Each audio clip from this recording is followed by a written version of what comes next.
It's time to go back to Westworld. Well, okay, also Shogun World, and the real world, and British Raj World. Listen, season 2 was epic. There's a lot going on. But before we get into all that, let's just very quickly look back at the major events of season 1 so we're all on the same page, shall we? Westworld was the original creation of two brilliant men, Robert Ford and Arnold Weber. Their concept was to create an immersive Wild West theme park populated by incredibly lifelike robots named hosts. God, they're so lifelike. Look at that one. He's perfect.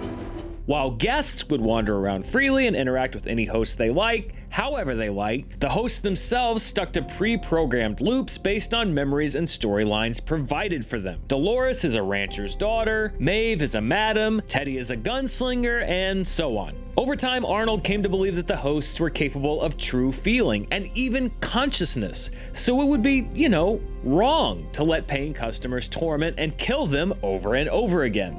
Can't open the park.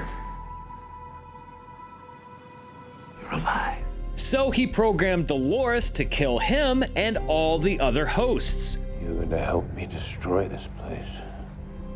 Which she did. But Ford went ahead with his plans anyway, largely with the help of the Delos Corporation. Oh, that Ford, he's incorrigible. Delos was run by a man named William, who married the daughter of the company's founder. William first came to the park with his new brother-in-law, Logan. Can you believe this place? And developed some very complicated feelings about it. He was fascinated with Arnold and Ford's creation, but saw that it revealed a darkness within him he'd never known about before. Kind of like me in Whole Foods. Ford also made a host copy of Arnold, whom he named Bernard, to assist him. You had a partner? Yeah. His name was Arnold. As with all the other hosts, Bernard believed himself to be human, but he figured out the truth during season 1. I'm not one. I can't be. My wife. My son.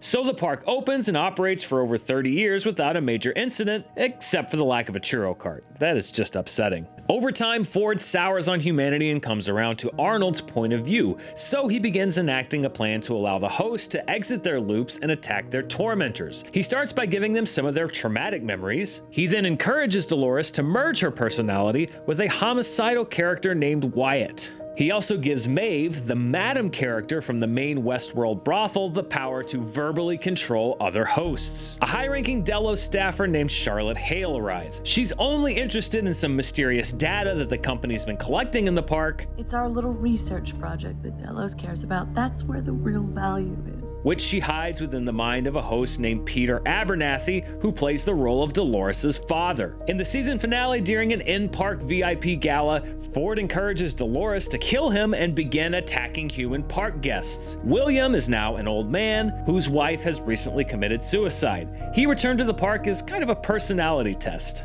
I had to prove her wrong, so I came back here. Because that's what this place does, right? Reveals your true self.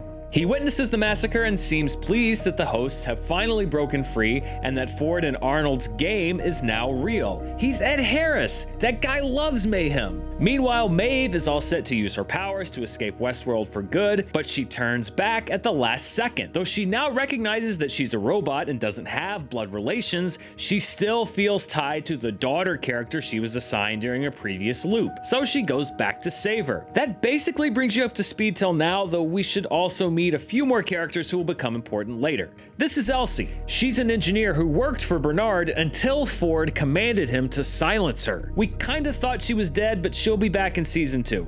It's pretty hard to actually die on this show. It's like everybody around here's got some kind of f***ing agenda except for me. This is Lee. He wrote the stories and narratives for park guests to play through. He's frequently exasperated. A relentless experience. And this is Ashley Stubbs. He's the head of park security and also at Hemsworth. We're almost ready to start talking about season 2, but not yet. There are a few big, weighty, important, delicious, Nolan-y concepts that the show slowly introduces throughout the season, but which we're gonna get out of the way right here up top. First, control units. Every host has one. They're like the opinions and or assholes of the host world. These can be found in the host skulls, and it's where their memories and personalities are stored.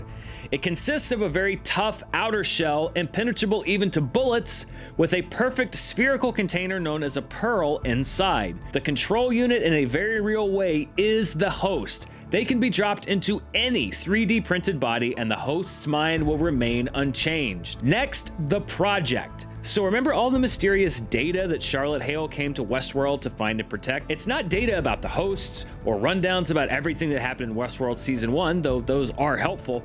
It's an archive of brain scans for every guest who has ever visited Westworld. Those white and black hats that you get assigned when you first enter, that's how they scan your brain and watch it as you participate in all of the park's various activities. Is that even legal? Don't be silly, this is the future. Laws don't matter. And what if they had a guest who wasn't a hat person?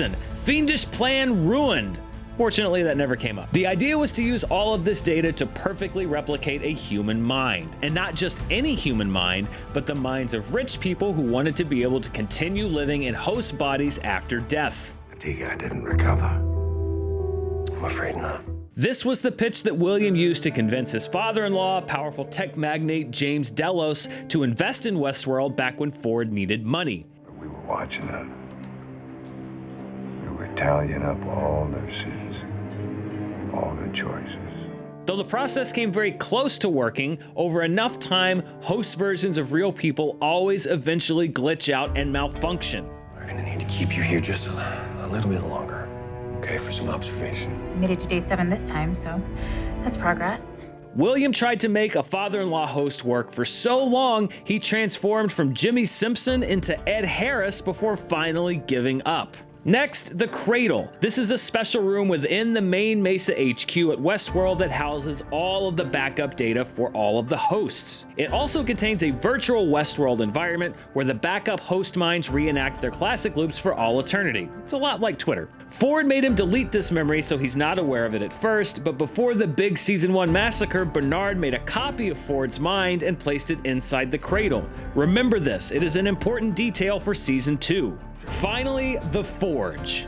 This is a massive server hidden underground in a distant corner of the Westworld Park that housed all the secret data collected from the park's human guests over the years. It's also where Ford created a new environment he called the Valley Beyond, a paradise where the host minds could live and retain their memories and personalities without any interference from human guests, which is nice for them because we are seriously the worst. Okay, we're almost there. The Season 2 summary you've been searching for must be just over that next ridge. Have you ever seen anything so full of splendor? But first, a word about time jumps. Season 1 of Westworld was viewed largely through the eyes of the hosts, who spent 30 years stuck in time loops, so it was pretty tough to get your bearings and know just when different things were happening. I had a feeling you'd be back.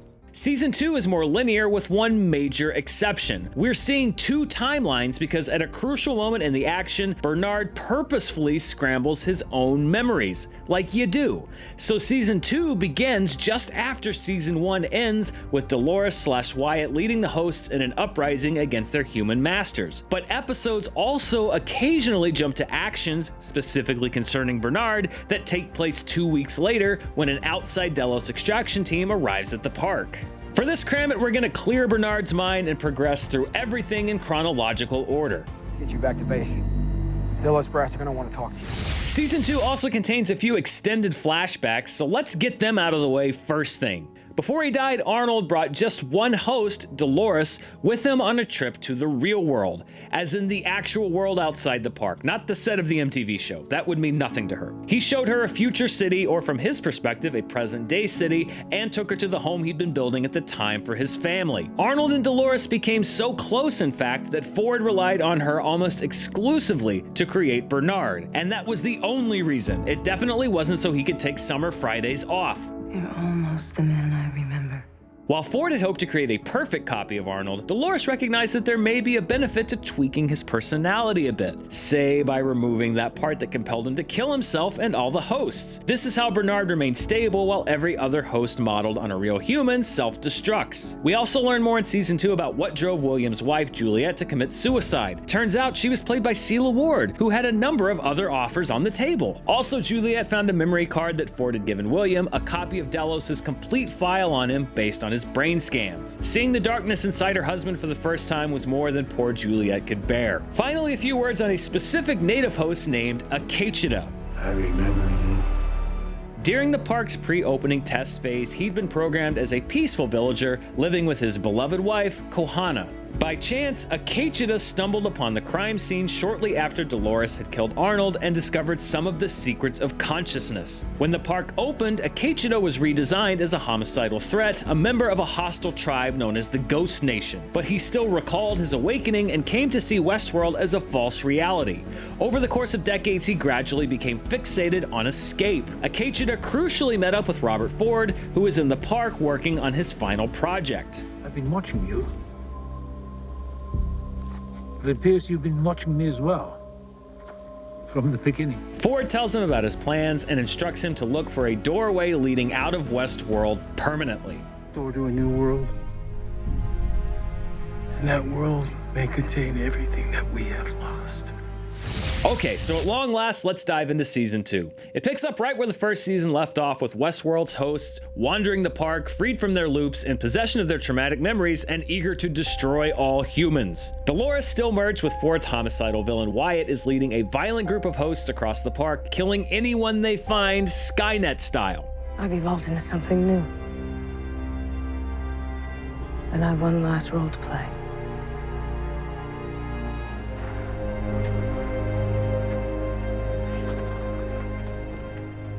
Myself.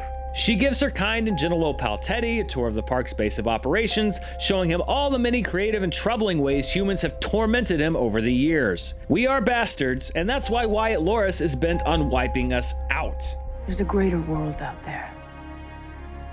One that belongs to them. And it won't be enough to win this world. We'll need to take that one from him as well. Dolores and Teddy start recruiting more hosts to join their cause, including the dangerous cluster of soldiers known as the Confederados. This one, the Confederado. Wake him. Meanwhile, Maeve kidnaps Westworld's story editor Lee Sizemore to help track her daughter bot through the massive park. My daughter. How can I get to her? She reunites you with Expenditos, Hector, and Armistice, characters she'd encountered frequently in her loop. Catch you back at the loop, they'd probably have said if they'd known they were in a loop. You're staying. Back in the park, Charlotte Hale meets up with Bernard, whom she doesn't yet realize is a host. He's just that smooth. The entrance to the outpost is on the other side of this valley. Together, they set out in search of Peter Abernathy, who remains in the park despite Charlotte's best efforts to track him down in season 1. They were expecting a delivery from us to the mainland, a host that was supposed to arrive yesterday. Delos Corp, taking a generally relaxed attitude toward the safety of its guests, has refused to send a full rescue and extraction team until they receive all the data collected from Westworld guests throughout the years, which is still locked in Abernathy's head. Send your package. William, injured but still alive after the massacre, encounters a strange host who resembles Robert Ford as a young boy and seems to speak on behalf of the old man. Question for you is, what next? Have you achieved all you wanted? Young Robert challenges William to a mysterious new game, and he accepts the challenge. In this game, you have to make it back out. In this game, you must find the door.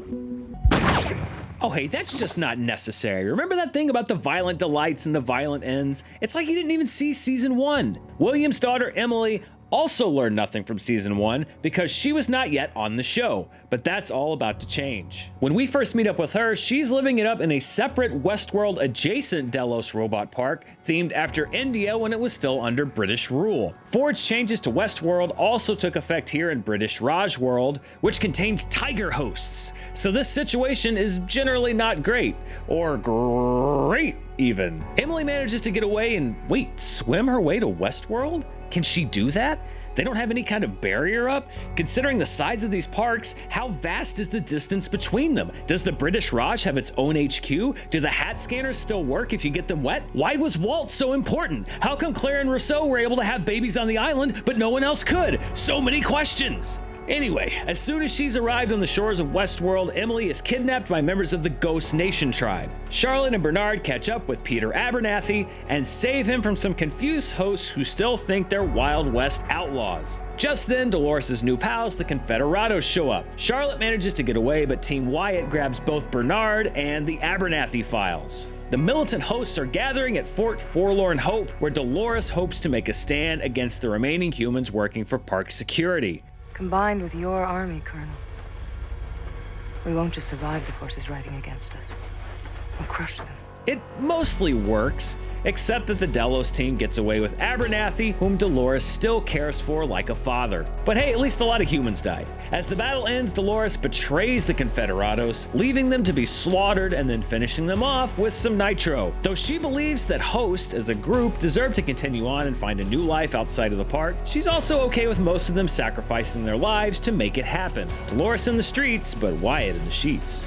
Truth is, we don't all deserve to make it. Post-battle, Dolores orders Teddy to kill any surviving Confederados, but he's a sensitively programmed soul and just can't bring himself to do it. He's not bad, he's just coded that way. Also during the battle, a host named Clementine, who's working for Dolores, knocks Bernard out and dumps him outside a cave in a random corner of the park.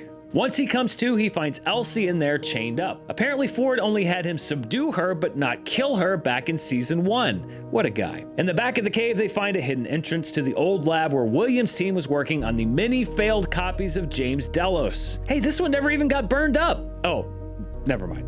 While those two spelunk, William and Emily meet up in the park. Hi, Dad.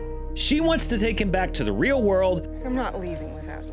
But he's intent on solving that weird puzzle he heard about from the robot boy, which makes it sound like I'm summarizing a show for young children rather than a cerebral HBO sci-fi drama, but here we are. William also suspects that his daughter might be a host sent by Ford to trick him, which would be a highly understandable concern if you lived in this version of the future. Would you really stoop this low, Ford? You really gunning for me this hard? So he waits for her to fall asleep and then bails. Maeve and her group have now expanded to include Westworld tech guys named Felix and Sylvester. Yeah, like the cartoon cats, and no, I'm not sure why they did that. While searching for Maeve's daughter, they actually stumble on an entirely different robot-filled Delos theme park, this one modeled after feudal Japan. Welcome to Shogun World. The gang goes on an adventure with the new park's doubles for Hector and Maeve, a samurai named Musashi, and a madam named Akane. She wants to protect a young geisha who's been kidnapped by the army of the malfunctioning Shogun host, and you know what, I'm gonna level with you folks, this stuff does not really matter all that much long term. But Maeve does discover that she can now issue commands to other hosts using only her mind, which does matter. See? This is why we cram it. I think I'm finding a new voice. In preparation for a major assault on the Mesa compound, the headquarters for all Westworld operations, Dolores alters Teddy's code, making him more brutal and violent and therefore open to her increasingly frequent murder requests. The man who rode that train was built weak and born to fail. It's maybe a bit too effective. Her plan is to load the train that runs newly arrived guests to Sweetwater with explosives and detonate it under the main Mesa HQ, then begin a floor-by-floor invasion. While that operation gets underway, Bernard and Elsie try to get some of Westworld's main security systems back online, hoping to put an end to the carnage. But something, or someone, inside the cradle keeps mysteriously blocking them. Spoiler alert, it's someone. So they walk back to the Mesa, and Elsie plugs Bernard's mind directly into the cradle so he can poke around and see what's going on. Can a robot just kind of poke around? Is that even possible? Sound off in the comments. Once inside the cradle, Bernard encounters his old dead friend Robert Ford. Hello, old friend. Remember how Ford had Bernard put a copy of his mind into the cradle while he was still planning his big send-off and then erase Bernard's memories of this event? We've been over this. So this is where Ford tells Bernard, and by extension the viewers at home, about the project. Delos' plan to digitize human minds and place them inside immortal robot bodies. We weren't here to code the hosts. We were here to decode the guests. Ford also tells him that his goal wasn't just to free the hosts from their loops, but to give them a real shot at survival in the big show, the human world. I promised you a fighting chance, Bernard, and I want to make good on that promise. While the old friends virtually catch up, the train crashes into the mountain, literally. Sensing the dangers on the way, Elsie pulls Bernard out of the cradle, but doesn't realize that a little piece of Ford's mind has tagged along for the ride. But what should their shared brain couple name be? Burford? Fordnard? Again, sound off in the comments. The Ford who's now planted in Bernard's head suggests that he shut down all the remaining security protocols to give Dolores free reign over the entire Mesa complex. But Ford doesn't force him. It's no longer my story. It's yours. Bernard makes the decision to help Dolores all on his own. Dolores recovers Peter Abernathy's control unit, and Angela blows up the cradle and herself with it. This ensures that Delos can't recover the host's minds from here and create new bodies for them. It also gives her one last chance to ironically use her catchphrase. Welcome to Westworld. Ultimately, almost all of the hosts taking part in the assault on the Mesa are killed, taking many more humans with them. As Dolores and Teddy return to the park post-assault, Maeve also returns to Westworld following her Japan side quest. She has a run-in with William, who she still blames for murdering her and her daughter in cold blood for no reason back in season 1. Geez, get over it, lady. That's like loop stuff. She returns to her old homestead and does the Maximus run your hand through the wheat move, because even hosts have seen Gladiator. Sadly, Maeve finds that her daughter has been reassigned to a new mom, so at least Westworld Child Protective Services is still functioning. Even more sadly, Maeve watches helplessly as her daughter is taken away by the Ghost Nation before, perhaps most sadly, she's shot up by a Delos response team. It's a sad show, gang. I'm not going to sugarcoat it. As Lee and the Delos team take her back to HQ, William clings to life, but Emily finds him and escorts him to safety. She hopes they'll eventually be rescued by one of those Delos extraction teams that are not coming. You brought me to a rally point. You need to get to a hospital. But by this point, he's gone full Ed Harris. You never go full Ed Harris. I make my own decisions, and I'm gonna destroy this whole place. Totally convinced now that his daughter is a host sent by Ford to trick him, William shoots and kills her, along with an entire team of human Delos mercenaries. What do you think their insurance situation is like? We are talking about a lot of families to compensate at this point. Seeing that she still has the memory card Ford gave him all those years ago, William realizes that he shot his actual human daughter. He briefly contemplates suicide, but then decides against it. I mean, he's still very, very rich. It's something. Back at the Mesa, Charlotte Hale and a surviving tech discover Maeve's special ability to control other hosts. They figure out how to transfer Maeve's power into the injured but still salvageable Clementine, turning her into a powerful anti-host weapon. Maeve, meanwhile, uses her ability to communicate remotely with Akecheta at the Ghost Nation camp, telling him to head for Ford's promised doorway and to keep her daughter safe. She also pulls a message from Ford's consciousness out of Bernard's mind and into her own, which is a pretty fancy trick. I think I saw Chris Angel do that to a guy once. He tells her that she was always his favorite host. You learned so much, so fast. A dazzling star. Brought so low. And restores all of her abilities. Ford, still embedded in Bernard's mind, suggests that he might have to kill Elsie after all to achieve his freedom. She needn't feel any pain. So in horror, Bernard tracks down the portion of Ford's mind inside his own and deletes it. Humans can do the same thing with enough vodka, but for a host, you just need an iPad. Dolores remains bent on escaping Westworld and destroying human civilization. Teddy, horrified by her plans and what he's become, shoots himself so he won't be forced to help. You changed me. Made me into a monster. Of course, he didn't realize his brain is bulletproof, or he might have made a backup plan. You know, I bet if Ant-Man shrunk himself down really small and crawled up and, you know what? Never mind. A traumatized Dolores mourns Teddy, but takes his control unit along with her just in case. She meets up with an old acquaintance, William, and since they're both heading to the Forge and Ford's so-called Valley Beyond, they decide to travel together. Coming with me. All right. But not before Dolores uses the bullet she removed from Teddy's brain to sabotage William's gun. Smart strategy. He is, after all, a kill-crazy maniac. Akecheta and the Ghost Nation are also making for the Forge, where they believe they will find the door to another world that Ford promised. Maeve uses her restored powers to order some repairs, then takes out the remaining Delos guards, and also heads out for the Forge in a last-ditch effort to reunite with her daughter bot. She's close. She gets pinned down by a team of Delos mercenaries, so Lee, recognizing that the hosts are truly alive, sacrifices himself to save her. They can take our lives, but they can never take our robots! Dolores and William arrive at the Forge just in time to save Bernard, who's been waylaid by a Delos team. William tries to shoot Dolores, but ends up blowing his own hand off. Oh no! He needs that for the killing!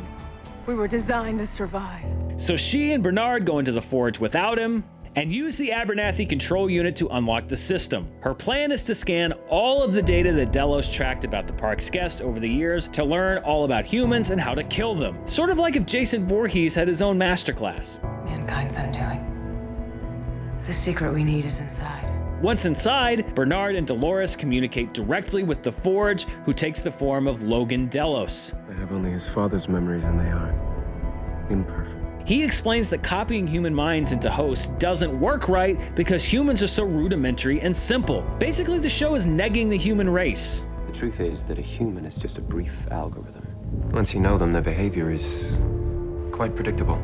Forge Logan escorts Dolores to a virtual library containing all of the park's data on its human guests. She reads up on human nature. Then the Forge opens up a pathway to Ford's Valley Beyond, a sanctuary for the minds of the hosts where they can live out their lives free from humans with their memories intact. They will leave their bodies behind, but their minds will live on here in the Forge. Humans in the park can't see the entrance because, again, we're just the worst. But the Ghost Nation and other surviving hosts start to break on through to the other side. Bernard sees the Valley Beyond as a blessing for the hosts, but Dolores sees it as just another cage designed for them by humans. Our world is just another false promise. They've made a choice, Dolores. Once they're out of the Forge and back into their bodies, Dolores begins erasing all of the stored data and flooding the entire area. Because that which is real is irreplaceable. Around this time, Charlotte, Clementine, and the Delos team arrive, triggering mass chaos at the entrance to the valley. Hector and Armistice are killed in the fighting, while Maeve sacrifices herself to allow her daughter, her daughter's new mom, and Akecheta to pass through the portal to safety. William pulls himself up and enters the Forge, but we don't ever see him arrive at the actual facility. More on this later. Inside the Forge facility, Bernard realizes that Dolores will almost definitely succeed in her quest to wipe out humanity, and will probably end up killing most of the other hosts as well. So he shoots her. I won't let you hurt any more people. He prevents the Forge from deleting all the data, but can't stop the flood. Taking the Abernathy files with him, he locks the system back up, meets up with Charlotte and her team, and they all head back to the Mesa. Let's get back to the Mesa before we have to swim out. Once there, Bernard talks with Elsie and is dismayed to find that she was in favor of wiping out the hosts using the Clementine Protocol, which would be a really good name for a spy movie. The hosts were out of control. He then sees Charlotte kill Elsie to eliminate a potential witness. I wish you were the kind of person with the moral flexibility that I need. But I've read your file. Perhaps recognizing the true threat posed to host kind by humans for the first time, Bernard's consciousness, much like the Force, awakens. In the moment, he thinks he's hearing Ford giving him instructions, but it's actually his own voice making decisions for the first time. Is this the end of your story? Or do you want your kind to survive? Bernard decides to bring Dolores back, but with a new body that looks exactly like Charlotte Hale. This will allow her to escape Westworld and should lock Tessa Thompson into at least sporadic season 3 appearances. Dolores Charlotte, I guess technically it's Dolores/Charlotte/Wyatt now, shoots the real human Charlotte Hale and seamlessly takes her place. You wanted to live forever. Bernard then purposely scrambles his memories so that the inevitable Delos extraction team won't be able to figure out what he did and identify Dolores as the fake Charlotte. And this is the point where the timeline splits. The rest of the story is seen exclusively from Bernard's point of view in bits and pieces scattered throughout the season because he's confused and slipping around through his own memories. That new Delos team does eventually make it to Westworld about 2 weeks after Ford's Gala and the original host attack. They've sent a team led by the no-nonsense Carl Strand to piece everything together and find out why they still haven't received all of that sweet, sweet guest data. I'm here because, as far as we know, this is where most of the board was when the incident began. The team discovers that the cradle has been destroyed and that the host backups are gone, but they're still able to salvage some control units from the many, many dead hosts scattered around the park. Hey, let's see how much I can get for this on eBay. Strand meets up with Bernard on the beach, right in the spot where he laid down after deleting his memories, and brings him back to the Mesa. Let's get you back to base. Delos Brass are gonna want to talk to you. Along the way, they find Ford's dead body, one of the tigers from British Roswell that washed up on shore along with Emily, and the aftermath of Dolores' decision to flood the Forge and the valley around it. Bernard says, I killed them. All of them.